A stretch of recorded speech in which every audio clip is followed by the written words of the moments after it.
Hey guys, it's Turi Games or Adam, and today we have yet another worst to best list here in COD Zombies, except today's video is a very interesting one. Today we are ranking all the Easter eggs from worst to best, and the thing that makes this video special is it's very unpredictable, right? Like my last worst to best was perks. You guys knew that Tombstone would be one of the worst perks, and that Jug and Speakula would be near the top. But with this list right here, I think a lot of you are going to be surprised where I ranked some of the Easter eggs here in COD Zombies. What I want you guys to do right now is let me know in the comments below what you think is the best and the worst Easter egg in all of COD Zombies. And of course, while you're making your way down in the comments, go ahead and slap a like along the way. That'd be awesome. Our goal is 2,000 likes, like always. And of course, if you are new here, smack that sub button for more Zombies content. If you are subbed, make sure you have notifications turned on so you guys know exactly when I upload my next Zombies video. So today's list contains a total of 14 Easter eggs within COD Zombies. I'm not including any of those smaller side quest eggs. We're talking about main, massive Easter eggs within COD Zombies. And yes, I am not including the Fly Tribe Easter egg because that is really not a big Easter egg within COD Zombies. And now that you guys know all that, let's go ahead and jump into the number 14 spot, the worst Easter egg within COD Zombies. And I think a lot of you are going to be shocked on what I have in that spot. So starting things off here in the number 14 spot, I have the buried Easter egg. And I've never been a fan of this egg. Now, of course, on a lot of the BO2 maps, you have two different sides. You have the Richthofen side, and of course, the Maxis side of the Easter egg. And both are, you know, similar almost. The Maxis side is a lot harder. People always do the Richthofen side when it comes to the buried Easter egg. But this is one egg that I'm really not crazy about. The steps I don't like. For example, the switch step in the maze is always kind of a weird step. The infinite round step can be kind of annoying. The symbols on the wall, a lot of these steps are just kind of annoying, and I just don't like them. And of course, the last step, the sharpshooter step, is one that is always tricky. If you have one person who isn't great with that, you can never finish the egg. The first time I did this Easter egg when Buried came out, it took me like 5 hours to get this last step done just because someone on my team just couldn't hit the targets. In the number 13 spot, of course, we have Transit. Transit's gotta be, you know, one of the worst Easter eggs ever, but let me just say this. Transit, I'm not putting it here just because of the map, I'm putting it here because of the Easter egg. And of course, with Transits, you have two eggs. The most common egg you do is the Richthofen egg. And the thing is, with this Easter egg, it's just nothing special. Like, you gotta craft the jet gun. Who wants to craft the jet gun on Transit, right? This egg involves a lot of running around the map, which is not fun on Transit. It involves just getting EMPs from the box. And besides that, there really isn't much to this egg. It's kind of a lame and boring egg. And let's be honest, guys, how many times do you think to yourself, man, I really want to do the Transit Easter egg today? Probably never. In the 12th spot, we have Ascension. And Ascension was pretty much like the first Easter egg within COD Zombies, or the first, like, legit Easter egg, because before Ascension you had Kino and you had 5 in the World of War maps, and none of those maps had like an Easter egg where you had a start, an end, and a reward. There was a lot of like small Easter eggs like the Fly Tribe Easter egg or the film reel Easter egg on Kino, but Ascension was the first one to have like an actual reward for completing the egg. And Ascension is like a lot of BO1 Easter eggs.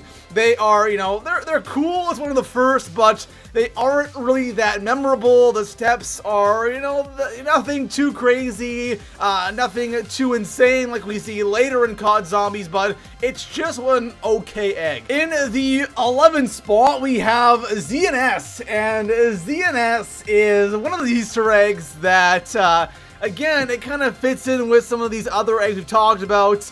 It's not really a memorable Easter egg. Now, I know storyline-wise, ZNS has a lot of stuff, but for the gameplay and the egg itself, you know, ZNS, it's just a really tedious Easter egg. There's a lot of things to do, and when you get to the end, the boss fight isn't really anything that special. It's nothing that epic. It's not like some other boss fights in BO3 Zombies. So since it's so tedious, and the boss fight, I'm not talking about the cutscene, but the boss fight itself, you know, isn't really that crazy, I gotta put it here in the 11th spot. In the number 10 spot, we have yet another BO2 Zombies Easter egg. This time we have Dire Eyes, and the Dire Eyes Easter egg is okay. Again, it's not a great Easter egg, it's not a bad Easter egg. A couple of steps that really stand out to me is the elevator step where you have to stand on the symbols on the elevator, which can be really tough sometimes, especially if you don't, if you have somebody who doesn't know what they're doing.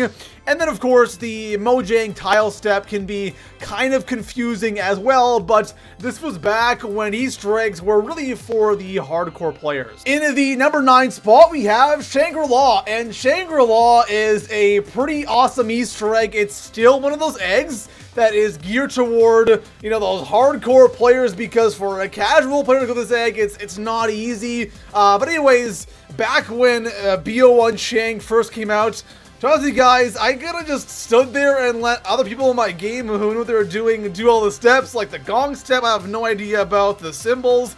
I don't know, guys. Like, I still to this day don't know how those steps work, but I think this egg is so cool how you gotta go from daytime to nighttime. I absolutely love that. And, you know, back in BO1, you know, getting all those perks, it was so awesome and so much fun. And keeping those perks after you down and get back up was one of the funnest things ever. In the number 8 spot, we are sticking to BO1 Zombies, and this time we have Call the Dead. And Call the Dead is a really fun and interesting Easter egg within BO1. And the first thing that pops out to me is you can do this Easter egg solo. Like, finally, love doing Easter egg solo within Zombies. And in BO1 and BO2, so many eggs had to be done co-op, which was kind of annoying, but Call the Dead, you can do this Easter egg solo. And of course, guys, you're playing as the celebrity cast, and you're talking to the OG crew, which I thought was so cool, and doing steps like getting Nikolai's vodka, it was so silly and so random, and I loved it. And of course, as the reward, you got the Wonderwolf. That was epic back in the day. In the number 7 spot, we have the Mob of the Dead Easter egg, and I really don't have much to say about this Easter egg. It's a pretty chill Easter egg. That's what I like about this Easter egg so much. It's just, it's not too hard to do. A lot of the steps are things you would normally do in the game. For example, get the golden spork, right? That's part of the Easter egg, and you would probably do that anyways if you're like trying to go for a high round on Mob of the Dead. And of course, being able to fight against your friend, or it'd be a 3v1, it's something that's different and really cool, and something we haven't seen before in Zombies, or we haven't seen since then. In the number 6 spot, we have Shadows of Evil, and I'm a big fan of the Shadows Easter egg. And in BO3 Zombies, I think Easter eggs really took a step up. But the one thing I don't like about this Easter egg is you can't complete it solo. The thing I love about this Easter egg, and honestly a lot of BO3 Zombies Easter eggs, is these eggs are more about gameplay and skill and strategies instead of, you know, what does this code mean, or what does, you know, this symbol match up with over here, because that's what BO2 and, you know, BO1 was all about. And here on Shadows and in BO3, it's more about gameplay skill. For Shadows, you know, it's about the Margwas when upgrading the sword, or defending the flag, or capturing the Shadow Man. It's always a fun Easter egg to do. You can do it over and over and over again. Here we are in the top 5, and in the 5 spot we have GOROD KROVI, and GOROD has an amazing Easter egg. Personally, I'm not crazy about the map, but I think the Easter egg on this map is really damn good. Again, because it's about, you know, skill, it's about gameplay, it's about strategies, and the steps leading up to the boss fight are an awesome way to test how good you are at zombies. And of course, then that final boss fight is pretty insane. Doing that boss fight without Mega Gums is really tough. In the number 4 spot, we have Moon, and Moon is hands down the most RNG Easter egg in all of COD Zombies. You have to get the grip devices, you have to get the wave gun, which are tough to get on Moon, and then of course, the excavator. You need excavator 6 to come down. It can happen on round 3, or it can happen on round 33, so it's a lot of RNG, but that final step where you launch the rockets and it blows up the earth is one of the most craziest things ever. When I first saw that in Black Ops 1, I was absolutely stunned. In the number 3 spot, we have Origins, and Origins is one of the most iconic Easter eggs of all time in COD Zombies. Solo, this Easter egg is super tedious. You know, doing the staffs by yourself can take like an hour and a half or 2 hours, and then the steps after that can take a while. So solo, it's tedious. Co-op, it is a lot better. It's a great way to learn the map, because you have to do staffs, you have to get the G-Strike grenade, you have to do the Iron Fist, so it's an awesome way to learn the map. But of course, it's Origins, guys. You know, it's gotta be high up on my list. In the number 2 spot, this might trigger you, or it might make you very happy, and I have Revelations. And I'm not talking about that final cutscene. I know people don't like that, but the actual Easter egg itself. I think from a gameplay perspective, it's a lot of fun. I love doing this egg. I've done it like at least 100 times. It's crazy, but Revelations is a fun map, like gameplay wise. There's so much to do. I love the 2 boss fights. It makes doing challenges is so much fun. With friends, it's a lot of fun, and doing it solo isn't overwhelming. So here in the number 1 spot, there is one Easter egg that I have not mentioned yet that is, in my opinion, hands down